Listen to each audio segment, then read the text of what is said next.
Today, I'm going to show you a very interesting surgical case of a patient who came to see me with a severe back problem. This patient was having terrible low back pain radiating all the way down into the feet with a lot of numbness and tingling. Before coming to see me, this patient had undertaken a lot of treatment, including physical therapy, medication management. He tried anti-inflammatory medications, muscle relaxers. He had been under the care of a pain management doctor. He had undergone multiple epidural injections, ablation procedures. He had a SI joint fusion. He even had a minimally invasive spinal decompression procedure. But despite trying all of these treatments, his symptoms were severe. He was absolutely miserable. He had a difficult time standing up, even for a short duration of time. What I'm going to do today is I'm going to show you why all of these treatments failed for him. I'm also going to show you how I fixed this problem. Let's start by looking at this patient's X-rays. So here's the side view of this patient's lower back, the lumbar spine. Right over here is the front of the body, and here is the back of the body. All these boxes, which are stacked on top of each other, these are the bones called the vertebrae. And between the bones, you've got the cushions called the discs, which I've highlighted right over here.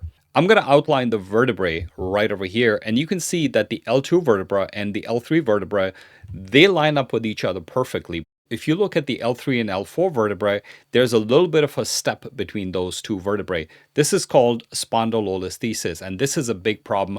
I'm going to talk about this in 1 second. When you look at the alignment of the L4 and the L5 vertebrae, they're lined up perfectly. But again, when you go between L5 and S1, there's a little bit of a spondylolisthesis or the slip.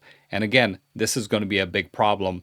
Right over here, I'm outlining the L3 vertebral body. Right over here is the L4 vertebral body and the L5 vertebral body. You're going to notice these structures between the L3-4 and the L4-L5 vertebral bodies. These are the minimally invasive intraspinous distraction devices that I told you about that had been placed for this patient, which unfortunately did not work. Now, after looking at the X-rays, let's take a look at this patient's MRI, which is going to give us a lot of information about why this patient was having this terrible back problem. So here's a side view of this patient's lower back or the lumbar spine. And again, all these bones stacked on top of each other are the vertebrae. Between them, you've got the discs. Behind the bones and the disc is this area which I've outlined in yellow. This is the spinal canal. The spinal canal is a tube which is running all the way up and down the vertebral bodies, down through the bones. And through this tube, the nerves and the spinal cord will pass. So what you can see over here is that the diameter of the spinal canal where the nerves live, it's pretty big between L2 and L3. And I'm going to show you a cross section right over here. So in cross section, you can see this area outlined in yellow where the nerves pass through. So everything looks really good between L2 and L3. And right over here is the situation between the L3, L4 vertebrae.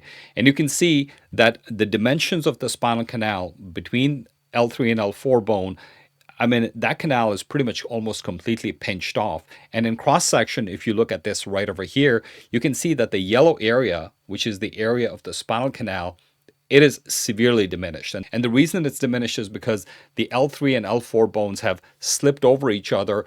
And as a result, the patient has developed a ton of arthritis. So the joint between these two bones, the facet joint, is severely degenerated and it has become huge with a lot of bone spurs. And finally, we moved on to the L5-S1 level. And over here, you can see that the spinal canal dimensions, that is severely diminished. And over here, the facet joints, again, have become huge because the L5 and the S1 bones are out of alignment because of the spondylolisthesis.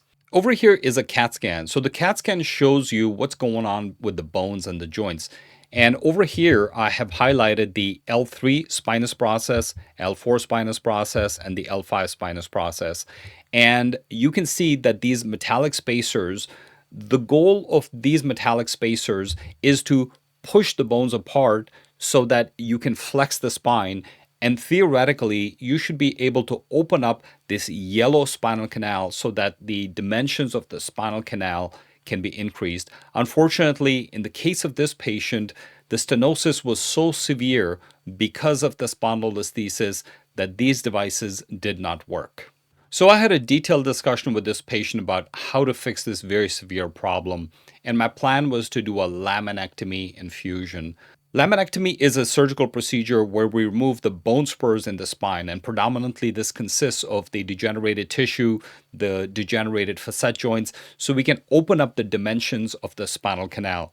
So right over here in orange, I've outlined the area where the arthritic degenerated tissue and the facet joint needs to be removed. So, for example, between L2 and L3, we don't need to do anything because right over here, everything looks great. But between L3 and L4, I have to remove all of this degenerated tissue, which I've highlighted in orange. Similarly, between L4 and L5, I have to remove this tissue, and between L5 and S1, I have to remove this tissue, which I've highlighted in orange.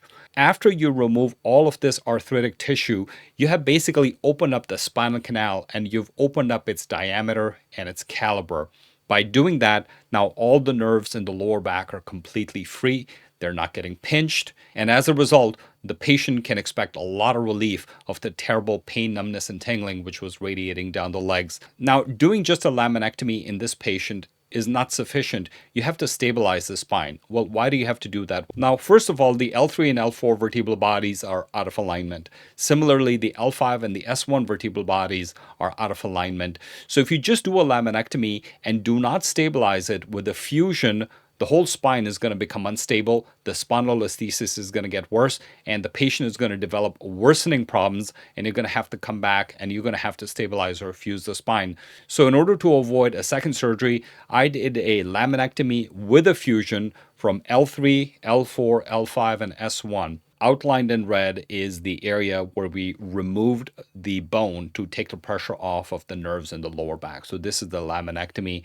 And these are the final x-rays. You can see the screws in the L3, L4, L5, and S1. If you look carefully, you can see right over here between L3 and L4 these three little dots. The reason you see those dots over here is because I removed the disc over there and I put this spacer to keep the two bones apart. That spacer is called the cage. It looks something like this.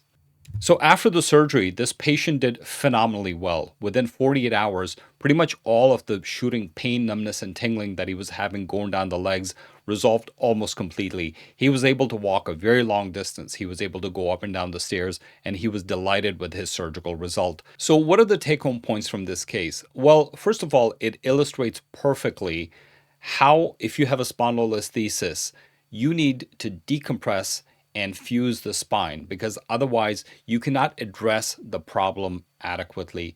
This patient was very diligent and he did pretty much everything that he was supposed to do, but eventually surgery became unavoidable.